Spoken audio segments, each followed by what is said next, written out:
पंजाबी प्रचार टीवी वेखण ते सुनने वालियां दा बहुत बहुत स्वागत है।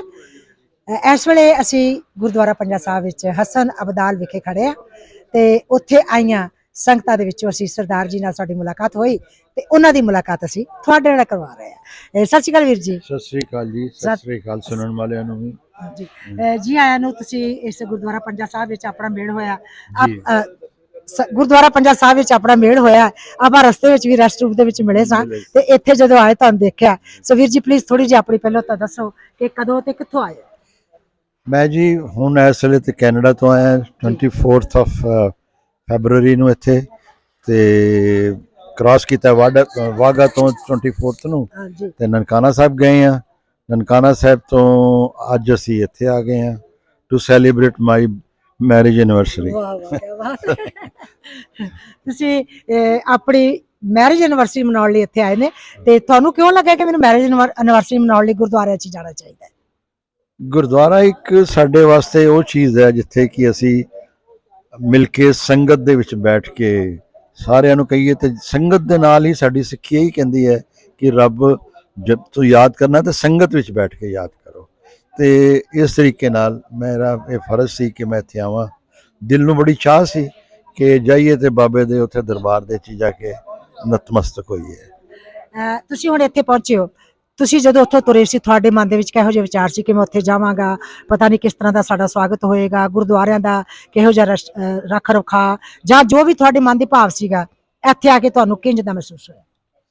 इस तरह जी जदों उत्थों चलन लग्या मेरे कई दोस्त मेरे जानन वाले क्योंकि मैं बिजनेस करदा कई मैनूं आके दसदे सन कि तुसी पाकिस्तान ना जाओ उन्हां दी जे स्टैंप लग गई तो फिर तुसी क्योंकि मेरा जिहड़ा बिजनेस है अमेरिका दे विच भी हैगा तो तुहानूं प्रॉब्लम आएगी। मैं कहा नहीं इस तरह दी नहीं हो सकता गल।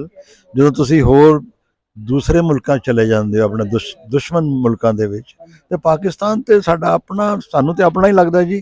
साडी अपनी बोली है साडे अपने तरीके दे बंदे ने। बड़ा अच्छा लग्या इस वास्ते मेरा दिल ये करदा सी कि मैं पाकिस्तान ही जावां। ਤੁਹਾਨੂੰ ਨਹੀਂ ਲੱਗਦਾ ਕਿ ਜਦੋਂ 47 ਦੇ ਵਿੱਚ ਵੰਡ ਹੋਈ ਆ ਦੇਸ਼ ਦੇ ਦੋ ਟੁਕੜੇ ਹੋਏ ਨੇ ਤਾਂ ਸਾਡੇ ਬਹੁਤ ਸਾਰੇ ਗੁਰਧਾਮ ਸਿੱਖੀ ਦੇ ਇੱਧਰ ਰਹਿ ਗਏ, ਕੀ ਉਸ ਵੇਲੇ ਕੋਈ ਹੋਰ ਕੋਈ ਆਲਟਰਨੇਟਿਵ ਨਹੀਂ ਹੋ ਸਕਦਾ ਸੀ? ਤੁਹਾਡੀ ਸੋਚ ਦੇ ਵਿੱਚ ਕੀ? मैं अपनी सोच के मुताबिक ये दसदा जी कि साडी जिहड़ी सिख लीडर सी उस वेले दी वो नाकाम रही। जिस तरीके नाल हुण करतारपुर साहिब दा कॉरीडोर बनिया आया कि उस वेले साडे जिहड़े गुरुद्वारे मेन ने ननकाना साहब पंजा साहब होर जिहड़े गुरुद्वारे ने उन्हां वास्ते कॉरीडोर दी सैंक्शन नहीं सी मिल सकदी सी बट किसी ने केयर ही नहीं कीती भी आने वाले टाइम दे विच सिखां नूं किन्नी तकलीफ होएगी कि वीजे लैन दी और उस तरह हुण जे कॉरीडोर बनी हुंदी बंदे अपने अपने आंदे आराम नाल आंदे अपने जो शरदा पूरी करदे ते अपने हुंदे कि ਇਹਦਾ ਮਤਲਬ ਕਿ ਸਾਡੀ ਲੀਡਰਸ਼ਿਪ 'ਚ ਦੂਰਦਰਸ਼ਤਾ ਦੀ ਘਾਟ ਸੀ? बिल्कुल उन्होंने मैं समझदा दूरदर्शिता घट सी। उन्होंने अपना फिजिकल अपना परसनल हो सकता इंटरस्ट देखा होवे।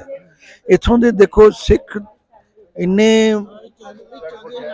सैटअप सीगे इन्ने वड्डे उन्हां दे कारोबार इन्ने वड्डियां उन्हां जमीनां हवेलियां।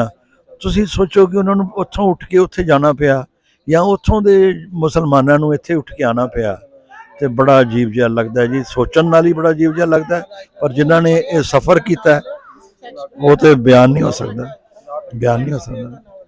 ਤੁਹਾਨੂੰ ਕੀ ਲੱਗਦਾ ਹੈ ਕਿ ਚੜ੍ਹਦੇ ਲਹਿੰਦੇ ਪੰਜਾਬ ਦੇ ਜਿਹੜੇ ਸਿੱਖ ਨੇ, ਖਾਸ ਤੌਰ ਤੇ ਮੈਂ ਸਿੱਖਾਂ ਦੀ ਗੱਲ ਕਰਾਂਗੀ ਤੇ ਮੁੱਖ ਤੌਰ ਤੇ ਮੈਂ ਪੰਜਾਬੀਆਂ ਦੀ ਗੱਲ ਕਰਾਂਗੀ ਕਿ ਕੀ ਭਵਿੱਖ ਵਿੱਚ ਇਸ ਲਾਈਨ ਦੇ ਆਰ ਪਾਰ ਪੈਰ ਰੱਖਣ ਦੀ ਖੁੱਲ੍ਹ ਹੋਣ ਦੇ ਕੋਈ ਤੁਹਾਨੂੰ ਨਜ਼ਰ ਆਉਂਦਾ ਹੈ ਕਿ ਕੋਈ ਸੰਭਾਵਨਾ ਹੈਗੀ? संभावना तो जी हमेशा रखनी चाहिए है। You should always hope for the best. ये तो होना चाहिए। हाँ कोई लीडर ऐसे उठन पढ़े लिखे जवान बच्चे या जवान आने वाले भी जड़े इस तरीके दी मूवमेंट चलान बट मूवमेंट डजन मीन कि इट हैज़ टू बी भी जिस तरीके ना।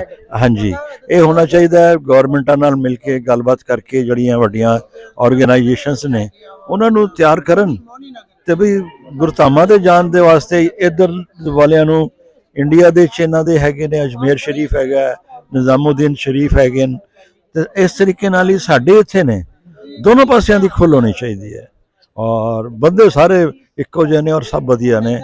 हाँ अपना मन जे खराब है तो सारे खराब ने ਜੇ ਤੁਸੀਂ ਆਪ ਚੰਗੇ ਹੋ ਤੇ ਸਾਰਾ ਜੱਗ ਚੰਗਾ ਹੈ। ਵਿਦੇਸ਼ਾਂ ਤੇ ਇੱਧਰਲੇ ਸਿੱਖਾਂ ਲਈ ਤੁਸੀਂ ਕੀ ਸੰਦੇਸ਼ ਦਿੰਦੇ? ਵਿਦੇਸ਼ਾਂ ਦੇ ਵਿੱਚ ਸਿੱਖ, ਦੇਖੋ ਜੀ, ਸਿੱਖ ਇੱਕ ਬੜੀ ਮਿਹਨਤੀ ਕੌਮ ਹੈ। ਜਿੱਥੇ ਵੀ ਜਾਂਦੀ ਹੈ ਉੱਥੇ ਆਪਣੀ ਮਿਹਨਤ ਨਾਲ ਉਹ ਸਕਸੈਸਫੁਲ ਹੋ ਜਾਂਦੇ ਨੇ। ਤੇ ਮੈਨੂੰ ਇਹ ਲੱਗਦਾ ਹੈ, ਮੈਂ ਜੇ ਕੈਨੇਡਾ ਔਰ ਅਮਰੀਕਾ ਦੀ ਗੱਲ ਕਰ ਸਕਦਾ, ਉੱਥੇ ਸਿੱਖਾਂ ਦਾ ਜਿਹੜਾ ਭਵਿੱਖ ਹੈ ਬਹੁਤ ਹੀ ਉਜਵਲ ਹੈ, ਬਹੁਤ ਉਜਵਲ ਹੈ। ਔਰ ਮੈਂ ਕਰਾਂਗਾ, ਕੀ ਕਹਿਣਾ ਚਾਹੀਦਾ ਹੈ ਬਈ, ਰਿਕੁਐਸਟ ਕਿ ਆਪਣੇ ਬੱਚਿਆਂ ਨੂੰ ਐਜੂਕੇਸ਼ਨ ਦੇਣ, ਆਪਣੇ ਐਜੂਕੇਸ਼ਨ ਦੇ ਨਾਲ ਨਾਲ ਆਪਣੀ ਹਿਸਟਰੀ ਵੀ ਦੱਸਣ, ਅਸੀਂ ਕੌਣ ਹਾਂ, ਕਿੱਥੋਂ ਆਏ ਹਾਂ, ਸਾਡਾ ਇਹ ਆਪਣੀ ਧਰਮ ਦਾ ਹਰ ਇੱਕ ਨੂੰ ਹੱਕ ਹੈਗਾ ਕਿ ਆਪਣਾ ਆਪਣਾ ਧਰਮ ਦੇ ਬਾਰੇ ਉਹ ਕਰੇ। ਪਰ ਸਿੱਖਾਂ ਨੂੰ ਵੀ ਚਾਹੀਦਾ ਹੈ ਕਿ ਉਹ ਦੱਸਣ ਉੱਥੇ ਫੋਰਨ ਦੇ ਵਿੱਚ ਵੀ ਸਾਡੀ ਹਿਸਟਰੀ ਇਹ ਹੈ, ਅਸੀਂ ਕਿੱਥੋਂ ਆਏ ਹਾਂ, ਅਸੀਂ ਕੀ ਸੀ, ਕਿੱਥੇ ਅਸੀਂ ਪਹੁੰਚ ਗਏ, ਸਾਡਾ ਪੰਜਾਬ ਇੱਕ ਰਾਜ ਹੁੰਦਾ ਸੀ, ਲਾਈਕ ਦੈਟ ਹੋਣਾ ਚਾਹੀਦਾ। ਪਾਕਿਸਤਾਨੀਆਂ ਦੇ ਨਾਂ, ਹਿੰਦੁਸਤਾਨੀਆਂ ਦੇ ਨਾਂ, ਪੰਜਾਬੀਆਂ ਦੇ ਨਾਂ ਸੁਝਾਅ ਦੇ ਜਾਂਦੇ। ਮੈਂ ਸਾਰੇ ਪੰਜਾਬੀਆਂ ਨੂੰ, ਦੁਨੀਆ ਦੇ ਪੰਜਾਬੀਆਂ ਨੂੰ ਇਹ ਇੱਕ ਤਰੀਕੇ ਨਾਲ ਰਿਕੁਐਸਟ ਕਰਾਂਗਾ ਕਿ ਆਪਣੀ ਮਾਂ ਬੋਲੀ ਨੂੰ ਬਿਲਕੁਲ ਨਾ ਭੁੱਲੋ। ਮਾਂ ਬੋਲੀ ਜ਼ਰੂਰ ਯਾਦ ਰੱਖੋ।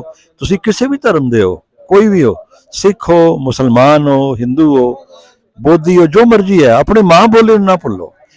ਇਹ ਤੇ ਮੇਰੀ ਮਾਂ ਕਹਿੰਦੀ ਹੁੰਦੀ ਸੀ ਵੀ ਜੇ ਤੂੰ ਪੰਜਾਬੀ ਨਹੀਂ ਬੋਲੇਗਾ ਤੇ ਦੂਜੀ ਭਾਸ਼ਾ ਬੋਲੇਗਾ ਤੇ ਆਪਣੀ ਮਾਸੀ ਨੂੰ ਮਾਂ ਬਣਾਏਗਾ। ਮਾਂ ਹੀ ਹੁੰਦੀ ਹੈ, ਮਾਂ ਦੀ ਜਗ੍ਹਾ ਕੋਈ ਨਹੀਂ ਲੈ ਸਕਦਾ। ਇਸ ਲਈ ਪੰਜਾਬੀ ਨੂੰ ਤੁਸੀਂ ਵਧਾਓ, ਫੁਲਾਓ ਤੇ ਆਉਣ ਵਾਲੀ ਜਨਰੇਸ਼ਨ ਨੂੰ ਪਤਾ ਲੱਗੇ ਵੀ ਅਸੀਂ ਪੰਜਾਬੀ ਹਾਂ। ਪੰਜਾਬੀ ਨੂੰ ਵਧਾਓ, ਫੁਲਾਓ, ਆਉਣ ਵਾਲੀ ਜਨਰੇਸ਼ਨ ਨੂੰ ਪਤਾ ਲੱਗੇ ਅਸੀਂ ਪੰਜਾਬੀ ਹਾਂ। ਇਹ ਸੁਨੇਹਾ ਕੈਨੇਡਾ ਤੋਂ ਆਏ ਇੱਕ ਸਿੱਖ ਦਾ ਹੈ, ਸਮੁੱਚੀ ਪੰਜਾਬੀ ਲਈ, ਪੰਜਾਬੀਅਤ ਲਈ।